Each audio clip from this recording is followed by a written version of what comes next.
Welcome one, welcome all. We are live this evening on BerryFlow Upstream number 53. Here with a slightly modified cast. Both Alex Bass, Brandon Orr, and Darius Stokes were unable to make it this go around. Looks like they have lives or something. I don't know what else people do on Wednesday nights, but they weren't able to make it. Luckily, though, we were able to bring in some of our editors here. We have Matt Lawrence and as well Dallin Crump. How are both of you doing today? Doing great. Yeah, I'm doing great, man. Glad to be here. It's good to have you both on so you guys can get some FaceTime with I can't say FaceTime on a BlackBerry podcast. Some airtime on a So it's pretty cool to have you guys on. I'm glad you guys were able to make some time for us. With us today as well, we have Jubair Ciel, who's our creative director. How you doing in New York, my friend? I am doing well. I apologize. I am finishing up my dinner, so don't give me weird looks. I'm totally judging you right now, Jubair. Totally. And the hair. I mean, you need to comb that thing, man. Looks like a mop. What about you, Chris? How's it going? What country are you in right now? Are you still in the U.S. or have you made your way back? No, I am in Arizona right now, and it is a balmy 109 degrees. Whoa. Jeez, man. That is pretty hot. You know what else? But it's a dry heat. Yeah, people always say that, but no, man. It doesn't help. That doesn't mean a damn thing. I'll tell you that right now. It doesn't. It's funny because it's probably a dry heat, but your body is soaking, so Yeah. kind of evens out there. So I want to get started. We have so much to talk about in actuality, guys. I mean, we've been off for about 10 days. We wanted to wait to be able to do this podcast right after the earnings, so we could let it settle, see if there was any hot news that came out of it. And it was a pretty interesting earnings call. We're gonna close our stream talking about that in depth. But let's go back about 10 days. BBM BlackBerry 10 beta update brought in private chat, quoting, and a couple other features which we'd seen previously, being able to add your status from the feed section. A lot of these features were previously on the BBM for iOS and as well BBM for Android prior to making their way to BlackBerry 10. Any of you guys that have used or seen the beta features, what do you guys think of them?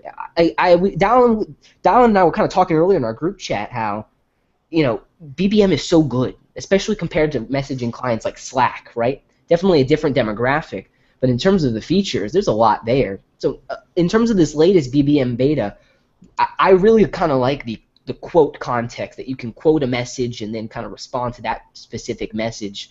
This is something we've had in the feed section for quite a while. What are some of you guys' thoughts? Do you think BBM is kind of growing in the right way? We heard Chen mention it's a little bit hard to monetize it right now. What are some of you guys' thoughts? Well, I definitely agree that with Chen's assessment that it's challenging right now to charge for BBM as it stands. They need to keep refining it. They need to keep building up its portfolio and just making more of a compelling argument for people to subscribe to it via paid subscription with these features. So it's great to see them that they're tacking them on and refining that process. I know the quoting feature, copy and pasting thing, is a much needed feature. So it's great to see that. And I mean, they're sticking to they're sticking to what they mentioned as far as every 2-3 months they're going to be making some the appropriate updates to BBM. It's great to see them continue to do so. And well, I did want to mention one thing. I did I know a couple podcasts ago when I was on, we were talking about the whole idea of monetizing BBM and just overall the app gap or whatever with BlackBerry. And I was reading some of the comments on Crackberry in regards to this update and the BBM beta and all this stuff. And there was a lot of comments on there, just people, their resentment is like, oh, I'm never going to pay, no matter what they add to BBM Premium or whatever it is that they call it, I'm never going to pay for it.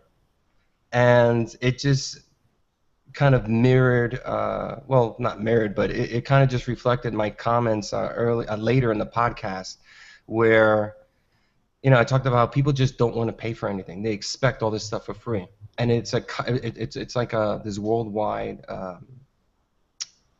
challenge for all these companies, like the Instagrams and the Twitters out there and the Snapchats, where they're trying to desperately find a way. They have this enormous value, but they still can't generate significant revenue to justify how much their company's worth.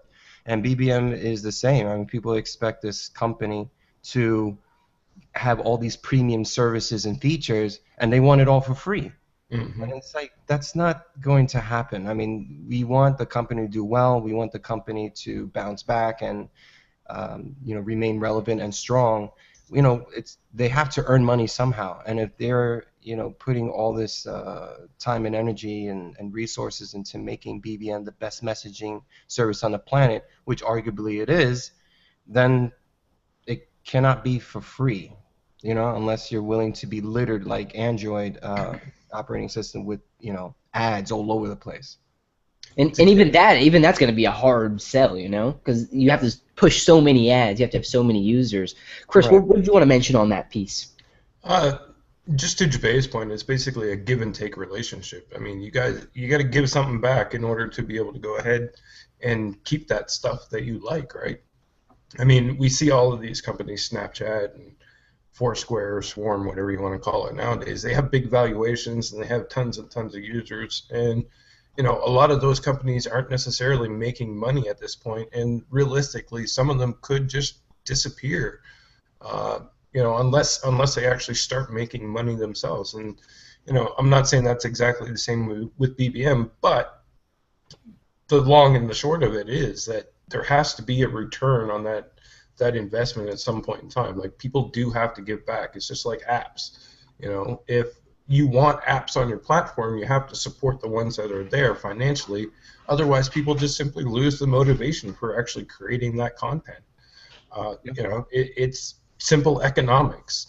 And the other side, the flip side to that, Chris, as well, is that it's already declared that BBM is a standing pillar, a division within the company. It's one of their 4 strongest points. So it's got to have revenue. You got to support it, and eventually it has to turn some money. Just getting off of that and going directly to the actual BBM update. I do have it. I have been using it, and I love the quote feature. Like Jabei said, it was desperately needed in there. And I especially like the fact that they added it to groups as well, because as I'm sure most of you guys know, if you use groups, it's hard to sort of keep track of things. People are always reading back and looking for things that other people have said previously so that you can follow up on it. So having that quote feature in the groups category is absolutely great. The other thing is the addition of the private messaging. I really enjoyed that because, as it stands, BBM protected is probably just a little bit too much for me. I don't necessarily need that sort of protection, and quite honestly, I find a lot of the integration actually annoying, because how there's a setup process with it, which for some people hasn't necessarily gone the best, others it has. But you can add people to approve lists and stuff like that. That's honestly just too much for me. I don't want to have to really deal with that. So I like the ability that I can just go ahead and pick somebody out of my list and have a private chat with them, and then as soon as that chat is done, it's gone. I don't have to worry about it anymore. It was private. It was gone. Sure, they could take a screen cap or whatever, but it disappears from both people's devices when you're done, and that's good. And it only costs 99 cents for that subscription, which is significantly lower than a BBM protected subscription, which again is just a little bit too much for me. So I think those 2 options, the quote feature was desperately needed for those that wanted it, and especially good in groups. And I think the addition of the privacy feature is really good as well for those people that is maybe not necessarily interested in BBM protected because it is a little bit too much to handle for them. They don't necessarily need that much security, but they still want a sense of privacy. You know, that's a good one, and you can buy it for 99 cents each month. Yeah, it adds up, but you know, it's still one of That's the point, Chris. We needed to add up for BlackBerry's yeah, exactly. sake. BlackBerry needs it to add up on their end, so. What about you, Matt? Do you use BBM a lot? And are the new features that are coming, are they enough to kind of keep you engaged on the platform? Like, Chris and I probably have like hundreds of BBM contacts, and I actually try to keep up with most, not all, but most of them, right? Even if it's just drop a line once in a while. How many people do you have on the platform, and do you use it? I do use it. I use it actually as my main chatting platform. Right when it went cross-platform, I actually told all my friends, I'm like, here's like the link to your respective app stores. You guys download it and use it, and I'm not gonna SMS anymore. So that was trying to kind of boost BBM in that way. But I do use it. I do not use any of the subscriptions, though. I will say I don't really find them very vital at this point, and maybe even a bit too much is what you said. But I think actually what BBM needs, and what I would actually pay for, and what other people would pay for, based on what I've heard from other people that I've started using on other platforms, is actually maybe dare I say like a WhatsApp model. Give me the first year free, then give me everything else for like 99 cents or $1.99 a year, let's say. And people will just kind of pay for it, and every year when that subscription fee comes up, maybe put like a list of the new features, right, or a list of the total features you're getting for that $1.99. And then people aren't sort of thinking they're getting nickel and dime to death when they see like each of these little packages of, get a custom pin or all the other new features. So that's a great point. I've mentioned previously that it seems like right now the BBM shop is a la carte. You kind of pick and choose what you want. But there does need to be something that's kind of aggregated. Like, give it all to me in one kind of payment. So I would agree. Maybe a different type of model in the future, maybe like a BBM Pro. And then they kind of blur the lines here because we have these enterprise features of BBM too, right? So we have protected and BBM meetings, and it's all so disjointed right now. But Dallin, what are some of your thoughts on it? How much do you use BBM as opposed to maybe some other clients like Slack or maybe some other messaging platforms? Well, I want to touch off what Matt said about maybe trying out the WhatsApp model. Is WhatsApp even making money off that model? No. No, they're not, and they are starting. They made $19 billion. But it's not enough. I mean, it's not enough to make it profitable. So they're actually rolling out ads too, right? Aren't they? I thought I read something about that. They're starting to tinker with introducing ads. So I don't know that that's necessarily the model that BlackBerry needs to make BBM profitable. I think the a la carte model is just, I mean, I think that's a good model. I think they can make it work. It's just, I just think that BlackBerry hasn't done a great job on, and this is overall in general, with telling people the narrative of why BBM is the world's best messaging platform. Yeah. When you mention BBM to somebody, they're thinking 05, BBM. They're not thinking the BBM what it is now. They don't know about message or track. They don't know about any of these new features, and it's and from my personal experience, I struggle to get people to switch to BBM. They're using, I mean, the majority of my contacts are actually using Facebook Messenger, right? And so it's a struggle. I do use BBM. Both of my younger brothers actually have switched to BlackBerries, which is great, and I chat with them, and we have a group set up.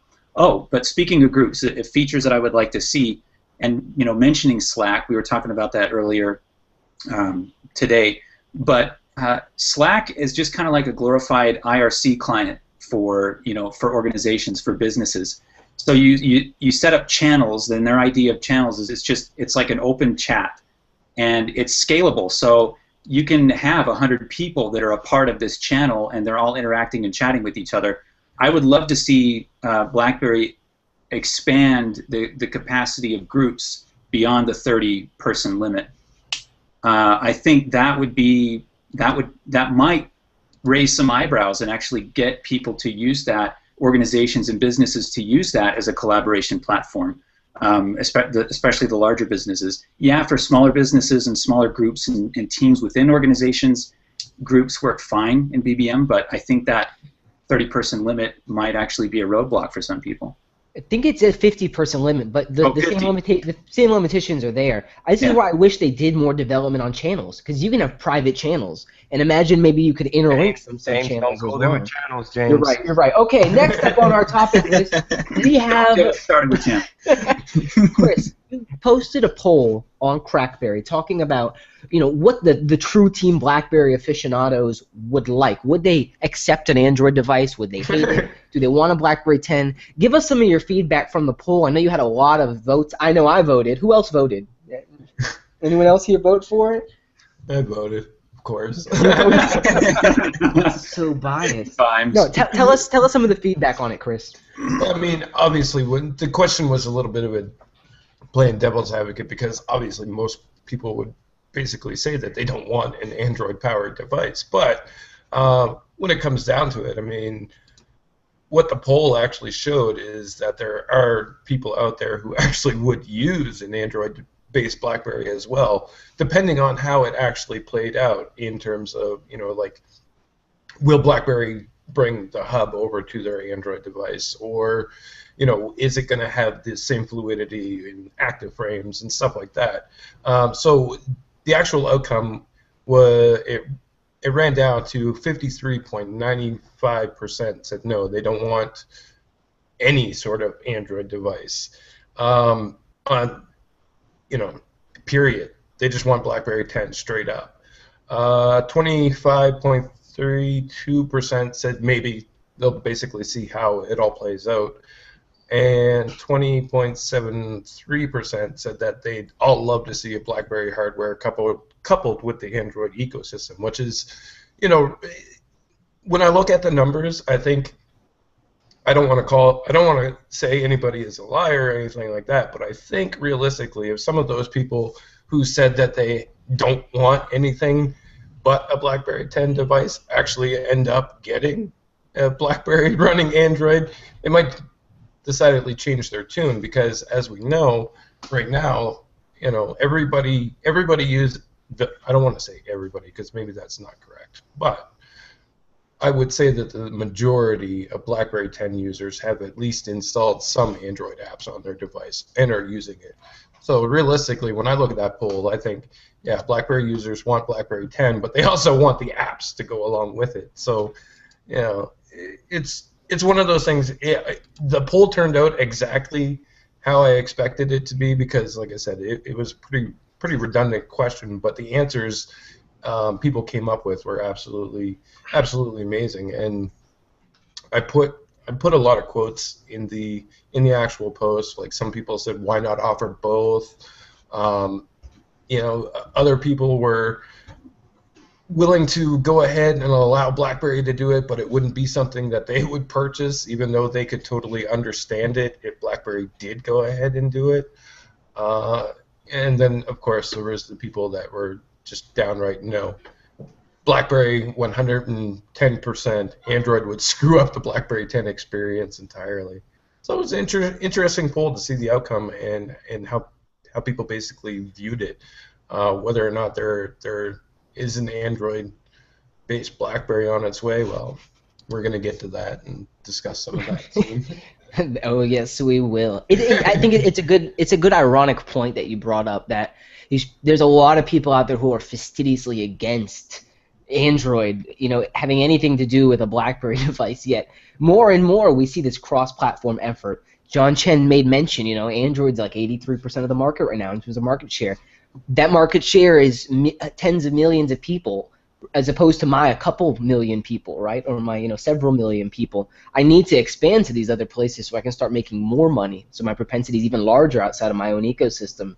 And as you mentioned, I mean, we have an Android runtime. We've had an Android runtime since Playbook. I mean, this is not something new to BlackBerry devices at all. And the fact that Windows is now being able to port those applications over, some of those Android ones, just kind of goes to show where the market is headed. Whether you like it or not, it seems to be a reality we're going to have to come to terms with. It's, as John Chen mentioned in his CNBC interview, how do I do it securely, right? So, Dallin, what are some of your thoughts on it? Do you think that the poll was kind of a true representation, or do you think that it was still one-sided? it being a crackberry poll as opposed to maybe like a poll on Techno Buffalo or another site? Because I kind of feel like we'd still get the same readout. It's hard to say. I mean, you have to understand the audience for the poll was mostly, avid BlackBerry fans who follow the brand and use BlackBerries themselves. But you have to keep in mind, if BlackBerry were to go that route, to come out with some type of hybrid Android device or come out with a full Android device that's running BlackBerry software, they would be doing that to try to attract more users or attract users back, so maybe those people weren't privy to the poll and may have skewed the results in a different way. I personally think that if they were to come out with a device that was using hypervisor technology, where it was BB10 as the core OS, but it's running a kind of a virtualized Android experience, I'd be intrigued by that and I wouldn't mind trying it. But if it was just full-on Android with some BlackBerry software on that, I'd probably take a pass on it. I'd probably want to stick with BB10, and that's my personal preference. But I'm always of the opinion that find the device that you want and get it. Find what works for you and get it. And I think there's a good chunk of the market out there that might at least entertain the possibility of an Android BlackBerry device. I do too. I think there's some people out there who they like that keyboard, but they also like the ecosystem that they're now a part of, right? So it's how do you get them back? Do you port the keyboard over there, or do you build some kind of new hardware that maybe entices them? It's definitely something they got to be testing out. As part of that hypervisor potential solution, as part of that article that I wrote about the future of Android on BlackBerry, some of the verbiage that we got when the QNX back in February, when they released the hypervisor news, they say verbatim in the article, we can virtualize BlackBerry 10, so we can take the QNX kernel and do the QNX neutrino again, so they can have two instances, kind of like BlackBerry Balance, where you've got two logical operating systems on one device.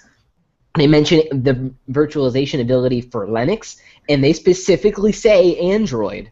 So the question is, will the hypervisor come to mobile devices, or will BlackBerry solely use that hypervisor technology in things like automotive, where Linux is a prevailing factor for what they do over there in the connected car space? I mean, you can see the Tesla devices running a custom version of Linux, on their infotainment systems. So there's a lot to be said. With a hypervisor, you're going to run into the Open Handset Alliance issues and the licensing and really how do you leverage that in. So while I agree with you, Dallin, I think that is the ultimate solution. I think there's going to have to be more work to be done before they can get something like that. And I don't know if it's maybe leveraging Android for work and saying, hey, let's build an enterprise partnership where we can securely load Android for you, but again, it boots up and all you see is an Android experience. And again, like you said, and I know this to be very true of you because you've gone across multiple devices, right? Either way, you're going to try it out. If BlackBerry builds an Android, I bet you're going to be the first one in our group who comes and gets it to at least test out and see what it's about, right? Yeah, my curiosity gets me every time. I always come back to BlackBerry, but I like to test the waters. And, I like your curiosity, Dallin. I like. I like to speak from experience, not just Oh, absolutely. So. Precisely. And Matt, what about you? You seem like a diehard kind of BB10 guy, Canadian, and all that, right? Yeah. Did you dabble on an Android device? Have you used maybe Windows or another platform to at least play around? I actually, before I even got a cell phone, I actually grabbed an Android tablet and really enjoyed that. And I will say I do have an iPad as well. I kind of mess around with some media on that and listen to my podcasts on there usually and stuff like that. So I do appreciate the other platforms in that they have apps and that they have, or like more apps rather, I should say, and that they have like larger install base, so that developers are more kind of keen to go on those platforms. I will say that if done correctly, I do think that if BlackBerry were to somehow have like an Android base, right, and maybe have like a BlackBerry 10 skin or something like that, where you have your hub and all that great stuff, if they do it right, I will say that I think it would be a great and an instant sell to companies, because companies are like BlackBerry is trying to sell devices to these companies, obviously these enterprises, and the employees do have a bit of like a force behind them in saying like, no, I don't want a BlackBerry device, like, because like a lot of the people will use it personally as well for work and personal, right? So if they were to sell you, if BlackBerry comes to a company and says, here's this secure Android device, and your employees can use all their apps and they can, do all this great stuff, but there's like this BlackBerry, say work mode or something like that for work, kind of like how Balance works now, or this is just straight up a secure Android, that might be an instant sell into several enterprises. And so they go to the employee and say, here's your apps, here's all that great stuff, here's your device. And I think that would be an instant sell, especially to me, even if the employee still didn't want a BlackBerry just because it's a BlackBerry, like some people say, unfortunately. I think that would be like a really big selling force behind it. I agree with you there, Matt. I think especially like in emerging markets where Android, the devices are just cheap, right? So they can get them. Maybe BlackBerry builds an Android device and they can turn the tide on BYOD. Then they can go to a coat model where it's a company-owned and purchased device that they give to you, but you don't have any qualms with it. It's not, I don't have apps, or I don't have Instagram, I don't have this or that. And as you said, it kind of just gives you everything you want while also having the productivity suite and whatever BlackBerry can offer in terms of security as a layer there. Jubei, what about you, man? I want to hear your thoughts, because I feel like you're one of those quintessential BlackBerry 10 guys. Yeah. Well, I think there's two conversations to be had. One is the overall picture we're talking about. We're talking about the company as a whole and the future and their direction, their vision. We know that BlackBerry is expanding into new markets and new areas, and we know that they're starting to accommodate and support other platforms. So all this talk about BlackBerry coming out with some sort of Android hybrid shouldn't really shock anybody. I think you look at the QNX division and how they accommodate the other operating systems for infotainment and all that stuff, CarPlay. The evidence is, BBM cross-platform, BES 12 supports everything.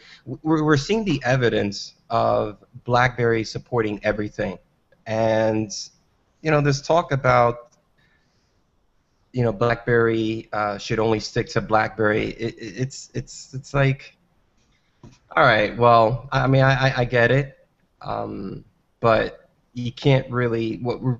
And we mentioned this earlier. The bottom line always for any company is for profit, to make money. And BlackBerry has reimagined itself and realigned itself in a position to be relevant and very profitable for the future. All the things that happened in the past, 07, 08, that's gone. And I think, moving forward, people need to understand that BlackBerry is going to do whatever it takes to become a critical component of tomorrow's mobile internet of everything. And that's just one part of the discussion I felt like I needed to say, because we're looking at the details of certain things, and people kind of lose sight of everything. And it's very important for fans to understand that BlackBerry today is not BlackBerry of yesterday. And BlackBerry today is not going to be the BlackBerry of tomorrow, because we're still in that transition. And there's a lot of moves at BlackBerry, acquisitions and things that are happening in the background that we're completely unaware of. And the company's still going to be transitioning in radical ways. And to be flexible, be nimble, be like the grass in the field. You're rooted, but you can blow back and forth, with the winds and change with the seasons. Not to be rigid and stiff, and because you'll break, when the market changes, and because the next like water. Yeah, no one knows what the next big thing is going to be, right? I mean, it's such a random lottery, and BlackBerry's you're the next big thing. Like, you don't need to hide it. So BlackBerry's intelligently positioned themselves where it doesn't matter what the next big thing is. They're going to be able to accommodate it. How? They're going to provide, and this is where the software element comes in, they can provide those channels and be a conduit in which they can provide these services and data collection and transmissions of an enormous amount of information securely. So Conduit. It's like we did something like that. I tried to slip it in there. I'm glad you picked it up. We're so cutting edge, Jubei. I can't even. I cannot even. Okay, so that's like one side of the conversation. Specifically, as far as like that hybrid between BlackBerry accommodating some sort of Android thing, I hope it happens, and I'll tell you why. I think that the media and the market and the world needs to understand how powerful, well, twofolded, how powerful what BlackBerry can create is, and also the unification of, and this could be tagged onto the conversation about app neutrality, how, you know, we have all these different OSs and ecosystems, and everything's proprietary. And for a software developer, for someone who wants to develop an app, it's just a headache to make, you know, 4 or 5 different versions of an app, and to stay on top of it and juggling. You know, BlackBerry seems to be on the tip of the spear, trying to unifying the experience for everyone. You mentioned, James, the number there. What, 83% of the market Android commands? Yeah, something like that. I'm quoting Chen, and he probably has no idea. So. So, Virtu, the company that makes those really high-end, insanely priced luxury phones, they converted over to Android OS. That's what they support because of the numbers. Chen is looking at the numbers, and the numbers reveal what they reveal, and either you adapt and you accommodate and you grow with it, adaptation, or you can, you know, ice skate uphill and fight it. I don't think that BB10 is going anywhere. I mean, that company invested everything into it. See, I hate that statement though, Jubei, because it is going somewhere, you know. Oh yeah. It is. It's not going away. It's not going away. There you go. Thank you, Dan. BB10 isn't going anywhere. You're right. I should rephrase that. It's going to a direction, a wonderful place on the other side of the rainbow, and people. I don't get people's, and I think it's really just coming from those hardcore fans. You know, if someone asked me if that survey, that poll over at Crackberry was kind of one-sided, absolutely. You know, it's just. This is why I didn't ask you, Jubei. You got the less than 1% hardcore BlackBerry enthusiasts in there, and if you go through the comments and, you know, on Crackberry, sprinkled about, there are some that are kind of loose. They're like, you know what, this is cool. I'm kind of digging this new BlackBerry vibe of just supporting everybody, and you let me get that Android Berry any day. Yeah, anything. Just throw it out the way. You know, BlackBerry can handle it, and they're creating something that hasn't been done before, and I like that. Yeah, I like it. They need to start diversifying. That is for sure. Yeah. But I think the poll kind of spoke to the fact that you still have this core base, that these people have been loyal for you for years, and you cannot turn your back on them, right? Oh, you've turned the black with Playbook, right? You've turned that back before. you need to dedicate and commit some time, even if it's a 1-year update. We need something. Keep it utilitarian, keep it business, keep it security focused, but you cannot turn your back on those users. I know there's so few of them these days, but hey, we're here and we love our devices. Throw your passports in the air, y'all. I don't know what's going to happen with that culture. I don't know. Some of them are just going to be totally upset and terribly pissed off, and they're just going to, like, what the hell, BlackBerry? Why are you doing this to me? And they're still going to buy BlackBerry at the end of the day. So yeah. I mean, maybe, they'll buy BlackBerry devices and then short the stock. You know, that's how it goes. Like I said, some of the diehard users who actually voted on that poll that said that they would absolutely not buy an Android device, I'm almost guaranteeing. Like, I have no way to prove it, of course, but I guarantee that some of them would switch off their mind and just be like, yeah, it's BlackBerry, I'll try it. Yeah. They would totally pick it up and give it a go. And I mean, when it comes to the poll was basically just to go ahead and create that conversation.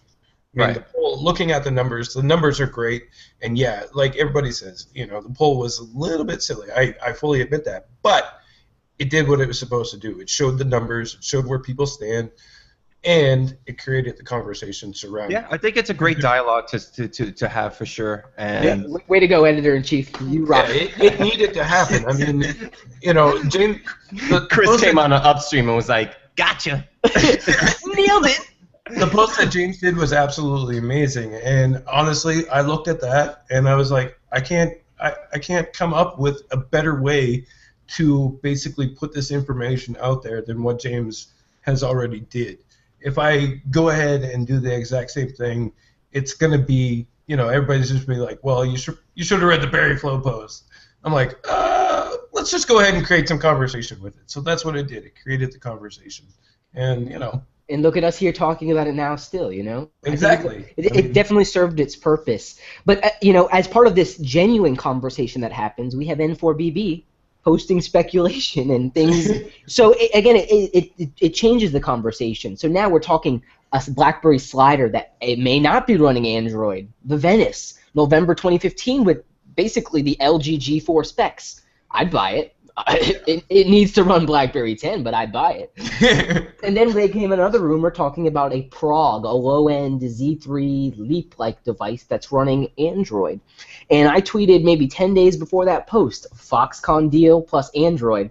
Hello. You get this 5-year deal with Foxconn, yet you only build one device with them. Like, where's the logic there, right? Yeah, You and keep as we going know back from to old manufacturers, but you have this new deal. Why aren't you leveraging it? So maybe John Chen in his mind has already laid out that plan, right? He's looked at the numbers as Jubei mentioned, and he's like, we need to go Android. It's how we go Android, right?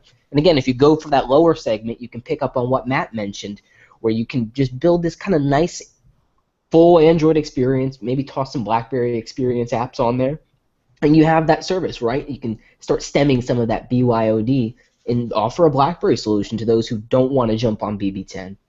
Well, think about the emerging markets, right? I mean, I think that's really where a low-end BlackBerry Android device would thrive, because BlackBerry, the name BlackBerry, still carries a lot of cachet in a lot of those emerging markets. But I mean, what's selling like hotcakes there? It's Android phones. So why not meld the two? Have a BlackBerry phone running Android, or providing an Android experience, and you've got kind of the best of both worlds in a lot of people's minds. it almost makes too much sense. You know what I mean? Yeah.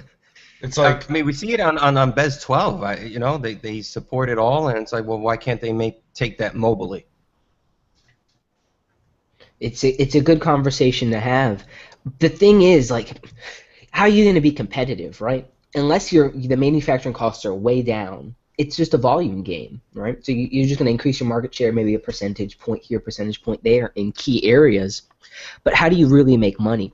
And I think, as we've kind of mentioned, and how John Chen seems to be aligning, it's let's build a value proposition of software behind the device, so that whatever it is, we're not only going to put the device in your hand, but we can also monetize you on the services we're pushing through that device, which is very much in line with the legacy BBOS model, right? It's just the service revenue proposition is different.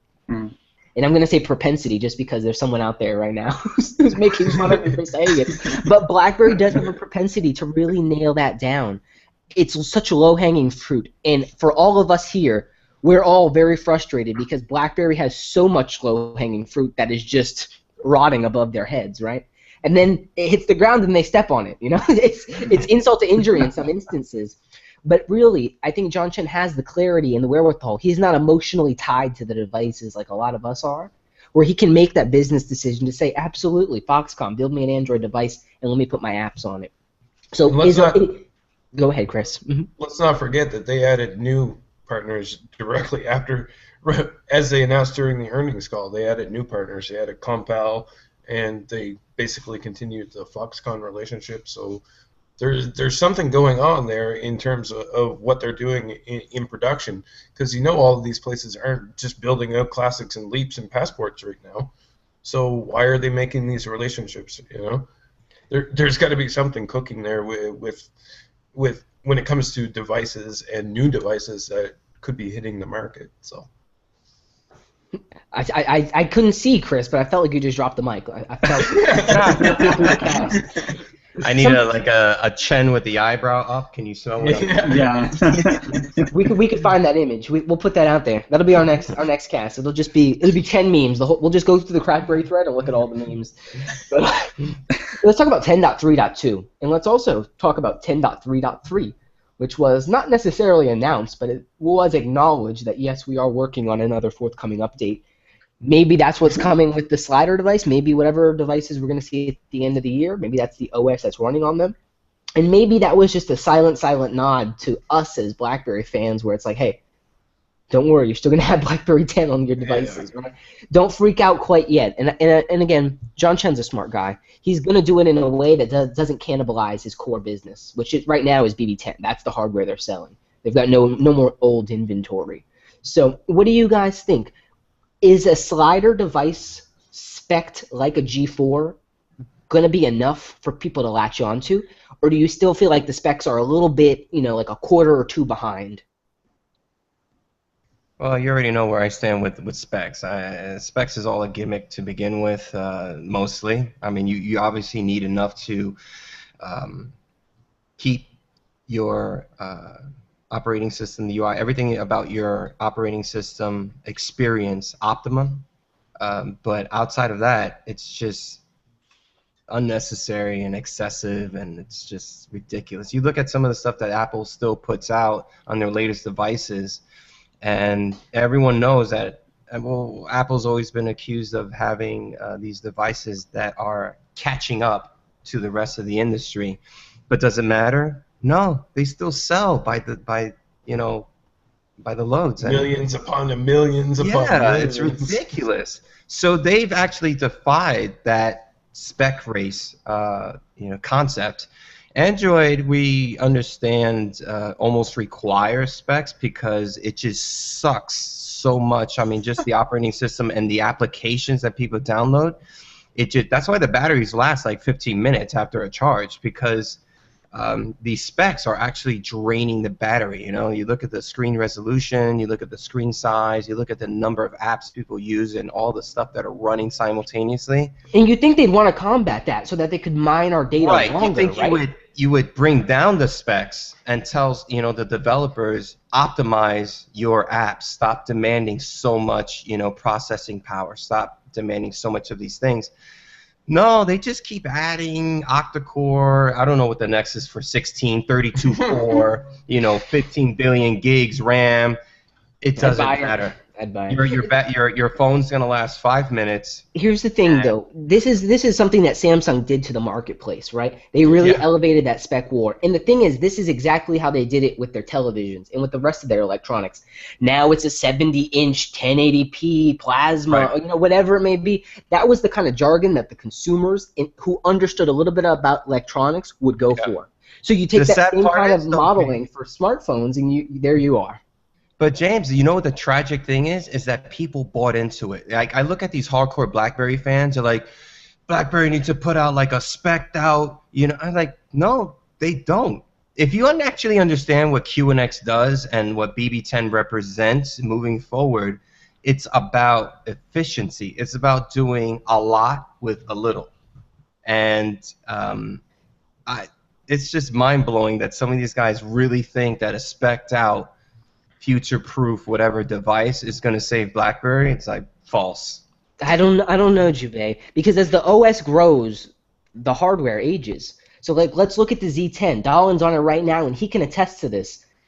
If the device was a little bit more future-proof in terms of the specs, he'd still be using it even more happily than he is now, right? Because again, specs are not everything. I definitely don't think that they should be the reason you buy something. It should be the experience.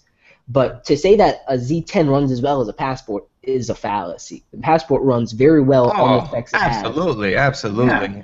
I just I'm talking specifically towards the idea that the hardcore BlackBerry fan base believes that if BlackBerry were to put out this insanely spec'd phone, that it will resurrect the company. Yeah. No, that's not happening. Just an all-touch would resurrect it. Yeah. That was uncalled for. I couldn't agree with Jubei more. I understand where he's getting at with this. 'Cause, yeah, I mean, I'm currently using a Z10. It's running 10.3.2, and it runs really, really well. The battery stinks, but we all know that. But, okay, specs are important. Yes, specs are important. But there's no way that if BlackBerry put out an octa-core phone with 8 gigs of RAM and a 4K screen and all of this, people are not just going to go, oh, look at BlackBerry. They have this really awesome phone. I'm going to go buy it. Right, No. I'm gonna drop my Google and my Apple phone that I've invested, 10 years of my life and hundreds of dollars in apps. Hundreds I'm of gonna dollars let in it the go app for this. ecosystem and iTunes and all of that. I'm just going to drop all of that and walk away and go to BlackBerry. Yeah, right. Yeah. And it's Because interesting. at the end of the day, it's still BlackBerry 10. If they're not pushing out BlackBerry 10 and marketing the BlackBerry 10 in the way that it wants, it's still BlackBerry 10. No matter how many specs you throw behind it, that's the thing. It still carries all the exact same perceived problems that BlackBerry 10 has. Even if it's running a quad-core processor or whatever.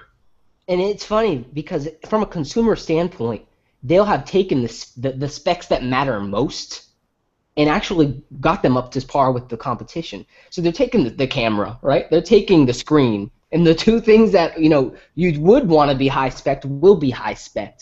What about you, Matt? Do you feel like specs play a big role on these devices, or are you on Jubei's side where really just give me a solid experience? I'm more on Jubei's side, actually. I will say, I will kind of tip my hat to specs. However, specs do drive things and do future-proof them for sure. I can actually attest to that on some of my older tablets and stuff that I test some apps on and stuff like that. They just can't keep up, and they're just so expensive to upgrade and keep up to date. But I will say that if my older devices, if they can my Z10 and my Q10 and all that great stuff, if they can continue to give me a solid experience for year over year, I have no problem using it. And I honestly think that form factor and the software and the experience is what really drives somebody wanting to keep a device for years and past contract dates even, and that's a big thing kind of to hit. So. And that's a big thing for BlackBerry users specifically, right? They buy that device and they will use it into the ground. So Yeah. that's a great point. Well, in fairness, James, BlackBerry devices are notorious for lasting for years. I mean, you look at the legacy devices, there's still people holding on to that. Yeah, that's why we still discuss system access fees on the earnings report. It's crazy. Yeah. If anyone's held a passport, I mean, legitimately, I'm holding this for 4 or 5 years. Easy. Cradling it in your arms. Hoping the battery doesn't degrade. I'm holding you. They just make really solid devices. I don't, you don't hear BlackBerry devices, people tossing them after 12 months or trading them up, because the next thing came out. That's not really a trend. To that point, I just have one quick story, which is rather amusing, and you guys will probably laugh, but I forget exactly when it was. I'll say the other night, just for the sake of simplicity. The other night, I was sitting here, I was doing some work, and I decided to get up and take a walk outside. So I grabbed my passport off the table. We have a patio door, clear patio door, like a sliding door that you can go out of. And for whatever reason, I totally walked right into that patio door. Didn't open it up, just totally walked right into it. And was this downstream? And I had my passport in my hand, and my passport just went flying right out of my hand because I was looking at something on my phone. So when I hit the window, it just went right out of my hand. And we have tile flooring and stuff like that. My passport, I'm 5'9", so it fell the majority of the way down on its own, and there wasn't even a mark on it or anything like that. I just picked it up. I'm thinking to myself, Jesus, I hope that screen's not broken, or there's no marks on it or anything like that, because I'm one of those people where if there's a mark, any sort of mark, it will bother me and bother me and bother me, and I can't deal with it, right? And I picked up my passport. It was absolutely fine. I'm like, whew, that was cool. Yeah. I've dropped my passport in public a few times, and when I drop it, I have this such nonchalant expression when it falls. I casually take it. Everyone around me is more... people ooh. Yeah, everyone around me is more petrified than I am. I look at everyone's expression before I even bend down, just to look at their faces, Like, and I just pick it up. you're like, And it's that's okay. that's when the camera zooms in and the ad starts. I'm like, BlackBerry, you know, like, built like a tank. Here's the thing, though, with these keyboarded devices, man, you drop them, and then 4 months later, you got double typing. You're like, where did this come from? So, not to jinx anyone who's dropped their phone, but there's some ramifications to be said, even with the hardware designs they have. This has been an issue for even on legacy BBOS days. So, I would love to figure out, or at least get some acknowledgement from BlackBerry of, is it a hardware, is it a software? It seems it is a hardware thing, but is it drops that cause it? Is it just manufacturer defects? I'd love to know more about it, because it's frustrating. If you ever had a BlackBerry device that starts double typing on you, it just makes you sad. It really does. I don't think they actually know. I think it's like for some devices they can pin it down to like software. For other devices they can pin it down to hardware. So there's no definitive answer to say, yeah, this will fix the problem. I think it's just one of those things that happens to occur for some people within the software, and maybe an update will make it go away, and then for others, maybe it's a hardware issue. They got some Cheetos or something stuck in their keyboard. Cheetos, man. Cheetos. Cheetos. It's always They'll get you every time. So we talked about the Venice, right? I'd buy it with those specs. I would. I'd buy it in a heartbeat. In fact, I'd probably buy it if it didn't have those specs. But that's me just. You're a collector. You're a hoarder. We know that. Yeah, it's pretty bad, man. I need to do some liquidation for sure. But we talked about the Prog, a rumored low-end BlackBerry device, maybe very similar in fashion to the Leap and/or the Z3. But let's talk about the Q1 Fiscal 2016 results. If you're looking for like an aggregated post with a little bit of analysis, we've put one up on BerryFlow. But really, BlackBerry did a great job of highlighting the pros and cons as to this Q1 Fiscal 2016 earnings call. Eric did a fantastic post on Inside BlackBerry, posted it yesterday, and it is full and encompassing. 2,600 new enterprise customers, 60% of those were easy pass conversions that actually signed up, started paying, so they're making that money. 40% of that was new customer wins, people coming in from the outside, some from even competitors. So actually solid growth coming through. Year over year, increased licensing, 137 million, a regrowth rate of 150% year over year. That is pretty impressive. That brings their cash position up to 3.3 billion, which is pretty awesome. A year ago they were at 2.7. Again, that's a pretty significant growth, guys. I mean, that's something not to be looked lightly at. Tons of new partners coming on, Care Partners, Chatham Health Alliance, Grand River, Trillium, and as well Extendicare. Working on the financial, working on the healthcare to go into those regulated industries and really start making some money. And as well, we saw a lot more of BlackBerry going cross-platform. We've seen them kind of challenging their rival in the EMM space with Mobile Iron and AirWatch, and pushing Bez as an enterprise mobility management tool, really getting it out there in front of corporates. So a lot of good stuff there. 45% of new enterprise customers for BlackBerry are using that software cross-platform. And that's huge. Think about that. 2 years ago, maybe 2 or 3 years ago, it was all BlackBerry. It was all a closed ecosystem. Now 45% of their customers are using that software on other devices. You can clearly see where John Chen wants this to go, right? We want to go software. We want to go there hard. Bez 12, Android for Work, BBM Protected, all of these are cross-platform initiatives that are going to play a huge financial impact on quarters to come. And as well, they just keep bringing on more clients. The Watchdog acquisition, SecuSmart, Movirtu, allows them to pile on customers in different segments and regions. So very, very cool. One of the most interesting pieces, I think, as part of this earnings call, was that they did a lot of news announcements tied in. And Chris mentioned this a little bit earlier when talking about reestablishing the Foxconn partnership and also bringing in another hardware manufacturer to work on bringing costs down.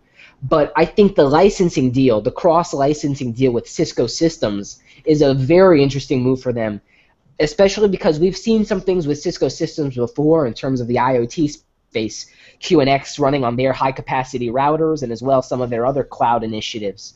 So very interesting that Cisco will be paying BlackBerry for IP, but I wonder what BlackBerry gets on the other hand, again, they were very vague about the terms and actual financials that go in here. Yeah, did they say it was private? Like they were not going to disclose it? Yep, they said that they were unable to name some of what the contract had therein in terms of what is it a recurring royalty? Is it a yearly? Is it a buy? Right. So there's a bunch of different terms, and licensing is kind of framed. So there's certain models that you go for. It's just which one did they go for, right? Or is it a modified hybrid of a couple licensing deals? This is again a direct correlation from the BTS software solutions that they're working on to leverage their IP. Again, John Chen's looking at BlackBerry and he's like, there are so many assets here. Let's start making some money off them. Certicom, another great example, right? This business division, the BlackBerry Technology Solution Division, is really working on leveraging out some of those pieces of IP. Working as well on, leveraging things like Paratech, that acquisition for Paratech Microwave and some of those transmitter technologies, getting that out there as well. Winning friends and partners, 120 partners around the globe are reselling BlackBerry software and services. And enterprise resellers are including major carriers from Rogers to Orange to Bell, all the way to PTXL in Indonesia. So again, a global scale for which they're pushing this forward. And as well, the Center for High Assurance Computing and Excellence also has a couple colleges coming in to participate in the innovation there. But I think the real message here in terms of the earnings call is that software revenue is up, hardware sales are down. I want to hand the floor over to you guys. Do you think that hardware is something BlackBerry needs to get under control in terms of really trying to grow that side of the business, or are they more looking to just break even in it so that it's not a detriment to them and they can still offer their end-to-end solutions? Again, how important is hardware? And Chris was mentioning a little bit earlier, they shifted hundreds of $1 million out of that hardware segment over into the IoT and the security side. So again, what are some of you guys' thoughts? Do you think that hardware is going to play a prevailing role? We're going to see 4 devices a year, or maybe less? Chen mentioned like devices will be coming out. I think, how do we understand that there's going to be 4 every year? Did he mention that? Was that stated that they're going to be coming out with 4 every year? Well, technically, yeah. Mobile World or was it CES or Mobile World Congress, Chris?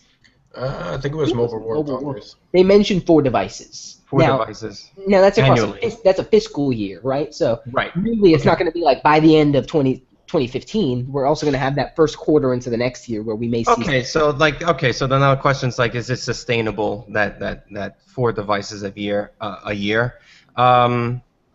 So off the bat, I want to say I love it. The one statistic that I loved a lot was that 20% of their revenue was coming from their software services, and I want that to like triple. You know what I mean? I mean, that's just a great encouragement. So does Chen. So does Chen wants it to quintuple. It will. Yeah, it will, and I know that because they're doing so many incredible moves right now that that's going to pan out years down the line, where it's all gonna converge and make Critical sense. Mass. Everyone's minds are gonna go off like a light bulb. Like, holy, BlackBerry's been like diabolically planning this for years, and I missed it. So, yeah, I just want to get that away. That's really cool. As far as the hardware, I think Chen has kind of reimagined the hardware division into. I think right off the bat, the plan is to at least break even. Yeah. They have to. I don't think he's going to be like, well, we're going to try to make it profitable. Just at least stop bleeding. As long as you stop bleeding, you're okay for a certain amount of time before then you got to swing that into a next phase of profitability. It kind of seems touch and go with them. I think that with some of these devices that they put out, they are almost responding to how the market and what these emerging markets or whatever these market-specific devices are doing. I think they're going to move forward with the Passport device. They're going to say, okay, this was a great response. I think we're going to keep this as a staple. When you look at the Z3, if you look at the Elite, I think they're going to respond accordingly and make those adjustments on the fly. I don't think Chen is sitting right here and it's like, all right, 4 devices annually, It's going to be this, this, this, and this. I think he's going to kind of see where he's going to play to the strengths, and that's why we're starting to see like this whole Samsung BlackBerry romance going on, where there's a possible hybrid in the works. The slider, whatever it is that they have, because obviously he wants it to be profitable. But I know for a fact, like, BlackBerry devices are not going anywhere because they play a critical role as far as what BlackBerry offers to companies. They have the full end-to-end, solutions, mobile solutions, and it's very compelling. I mean, it's an awesome experience, software, everything that they offer is just second to none. So they're going to keep that intact forever. As far as the other stuff, I think it's going to be kind of touch and go moving forward and trying to see where it is that they are successful in and what devices, and it could be regional as well. We've seen that. They'll just release devices in certain regions and not in North America. So what about you, Dolan? Do you think there's a propensity there for BlackBerry to I had to. And Jubei mentioned, BlackBerry 10 devices aren't going anywhere. They're not leaving the shelves. Is that what you're saying, Jubei? What about you? Yo, man, that's a double statement right there. No, good points. Good points. I just want to reiterate a couple of things. In the Greater Kitchener-Waterloo Chamber of Commerce interview that Chen did, I think back in May, he said a few things that he actually reiterated in yesterday's call and shareholder meeting that I just want to bring to light. Well, first of all, there should be no question in anyone's mind now that BlackBerry is a software and services company that also happens to make smartphones. Yep. Let's just get that out of the way. And there's still a lot of people that are, tech blogs and Wall Street analysts and all of this that are treating BlackBerry as a smartphone company. Right. They are not a smartphone company. They are a software and services company that makes smartphones. Let's make that clear. That was just the resounding takeaway from yesterday's events. And it should have been really over the past couple of years if anybody's paying attention. Exactly. But I digress. No, please. I mean, not that it will help anyway. Don't digress. Don't digress. No. Some of the things that Chen talked about. So he talked about hardware, and he's been talking about hardware for the past couple of months in this context. Hardware, he says, is important for brand recognition. It's just an iconic part of the company. So it's an important. He says hardware is an important business. They're not making money in it right now. They're losing money, but it's an important business for that reason, and also because it allows them to offer a complete end-to-end security solution from server to handset, and it allows them to control that entire process. For any company that's interested in security, they need to control that entire process. So making handsets makes sense for BlackBerry. So I believe that Chen is committed to making the hardware business work. I believe he is. But he also, this idea of 4 handsets a year, I agree with Jubei's analysis on that. I think they're adjusting, they're tweaking here and there. Chen mentioned yesterday the Passport has seen some really solid and consistent sales numbers.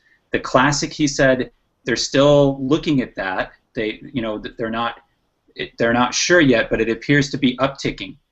The Leap, he said, it's too early to tell. They don't know yet. They're still looking at that, and they've just released it in several markets fairly recently, so that they're still waiting for the repercussions of that.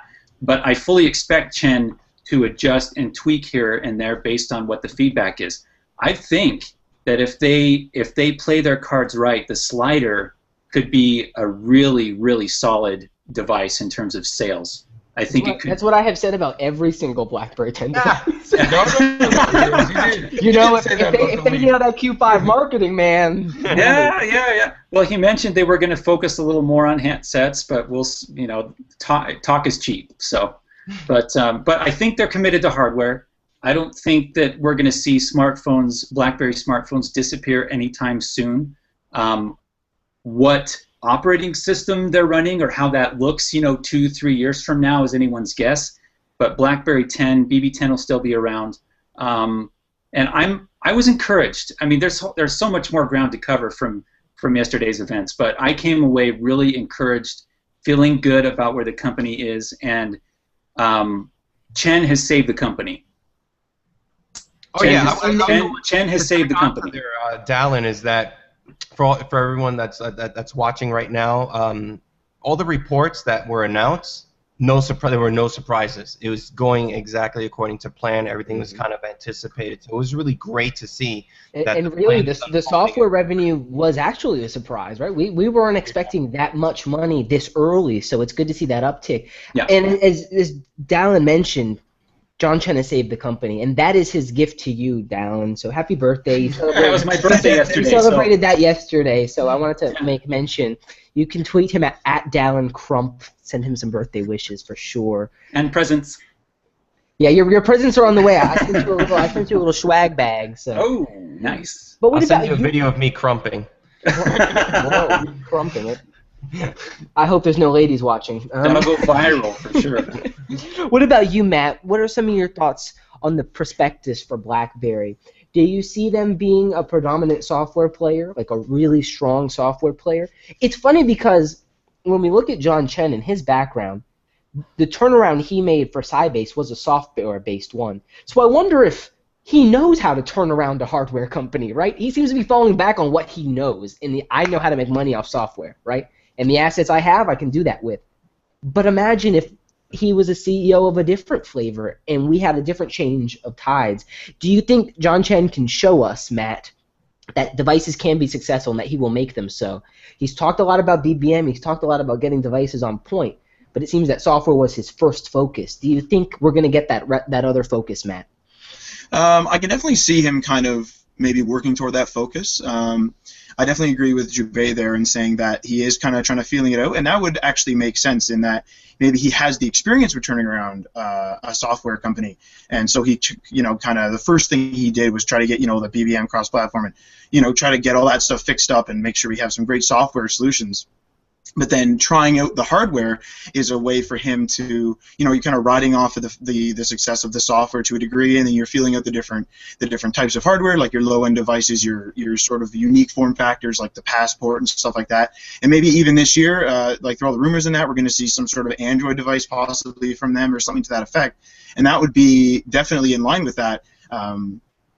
It would honestly just make sense to me. On another side point, actually, I can definitely see the slider as an example.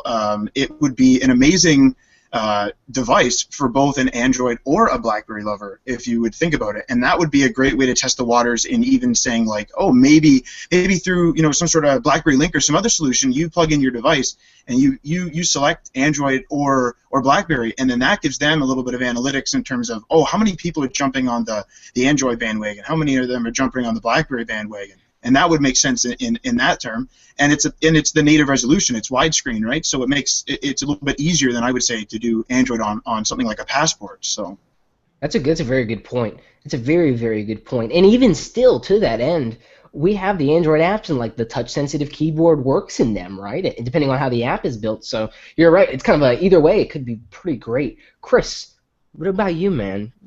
It's funny because every time we bring Chris on, I feel like he's like 4 steps ahead of us in terms of what he's looking at and how he feels.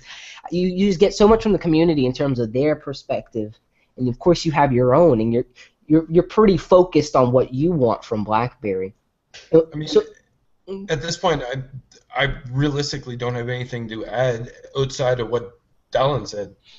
People need to essentially realize that BlackBerry is moving towards software, and hardware is still going to play a big role in the BlackBerry solution, but it's not their main focus at this point in time. And eventually they may return back to having that dedicated focus on the actual hardware solutions, but right now is not the time. John Chen has basically said it numerous times, and pretty much for like a year and a half now, he's been repeating it. It's just no one is actually listening. Like even amongst BlackBerry users themselves, such as us, you know, there's still those people who are not visualizing BlackBerry as a software solution company at this point in time, and you know, it needs to change. People need to realize that they need to get that message out there. And I think, and I spoke to this a little bit earlier, I think part of that problem, or at least that clarification, that lack of clarification, comes from the fact that Chen still has to recognize that hardware is important.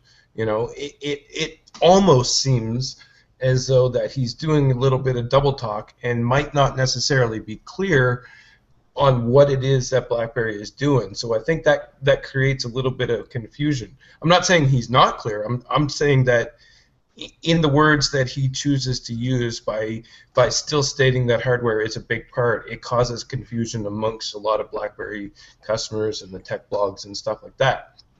It's not that he's not being clear. It's just that, you know, it's a little bit of a weird message to say, yeah, we're a software services solutions company, but we still kind of care about hardware. You know? Well, and it's easy for people to latch onto that and say, oh, so they're going to do smartphones, yeah, and they're going to, you know, and that keeps the hardware conversation going. I think that's why it's so hard for people to visualize BlackBerry as a software services solutions company, because there is still that mention there of hardware, and people really, like Dallin said, people really latch onto that, and you know, it's something that has been in play for a long period of time. So even the slightest hint of it keeps that conversation going, and it lacks that clarity there. But you know, even in the press release, you know, even in the press release for the earnings report, it basically says BlackBerry is a software and services solutions company. This is what we've been working toward. This is the goal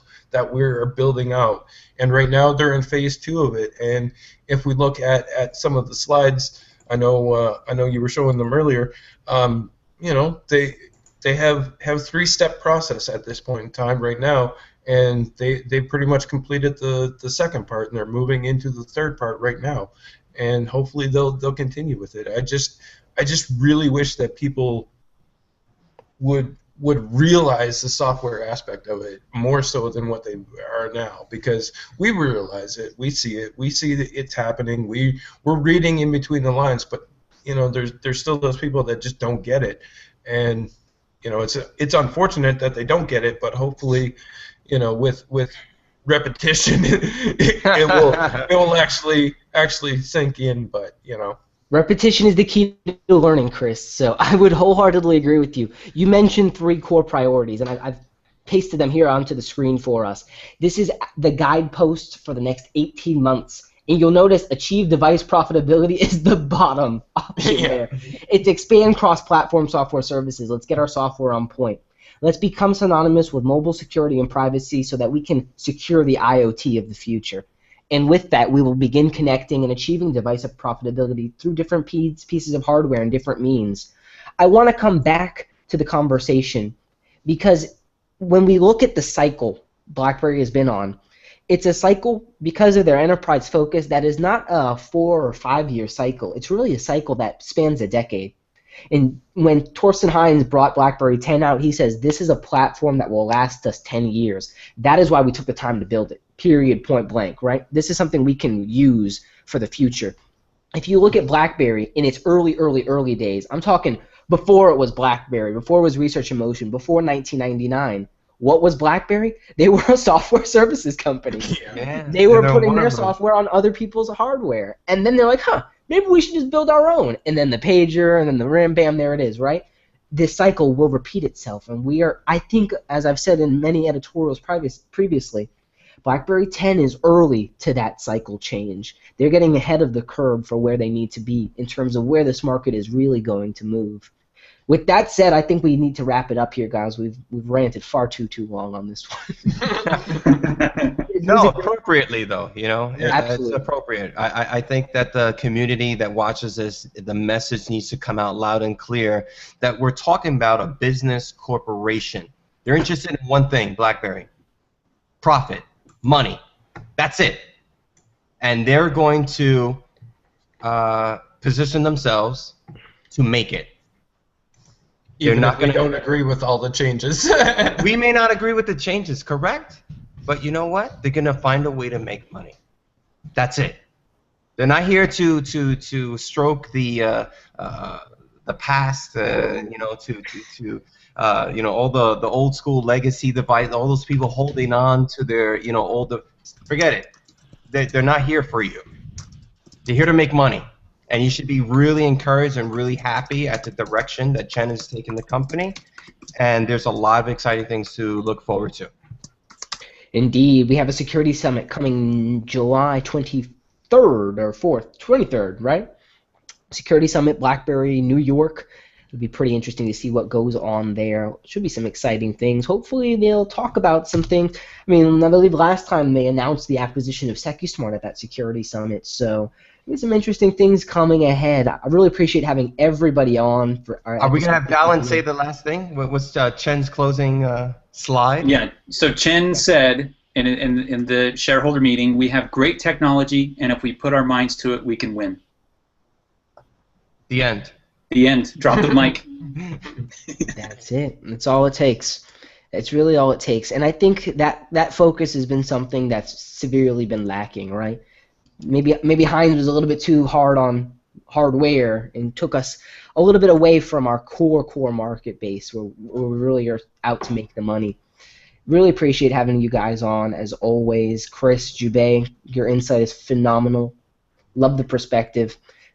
Dallin, Matt, good to have you guys on. I'm glad we were able to accommodate a Wednesday stream and get you guys on for some dang, I said it again. Some air time. Some air. Glad to be here. Glad to be here, James. Yeah, it was great. Thank you. Absolutely. We will catch you guys next week. 4 days, actually. This Sunday, we're going to have another stream, get right back on our Sunday grind. Everybody, cheers. We'll see you soon. Take care.